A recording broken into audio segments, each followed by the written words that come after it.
Olacak Taylar box şimdi hazır. Beyaz bayrak havada start verildi ve koşu başladı. Dağınık bir çıkış oldu. 8 numaralı Bikop 5-6 boy kadar kaydederken 6 numaralı Mercan Kız ve 10 numaralı Özgün Kızı da rakiplerinden 4 boy sonra koşuya başlayabildi. Saymış olduğum bu isimlerin aksine iyi bir start çıkışıyla 1 numaralı Güner Bey ve iç kulvardan etkili gelen 9 numaralı Overground arasında liderlik mücadelesi başladı. Şimdi içeriden 9 numaralı Overground yüksek tempoda geldi. Dışındaki rakibinden sıyrıldığı gibi farkı da bir anda 3 boya kadar taşıdı. İç kulvarda 1 numaralı Güner Bey var. Onun hemen içine 5 numaralı Telma geldi. Onların 2 boy kadar gerisinde 4. 3 numaralı Mr. Ramiz'i izliyorum. 2 boy kadar geride iç kulvarda 7 numaralı Siverek Hanım'ın sırasıyla son viraj dönülmek üzere.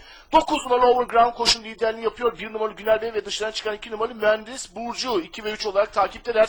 Bariyer dibini 5 numaralı Telma, en iç kulvarı ise 7 numaralı Siverek Hanım'ı tercihledi.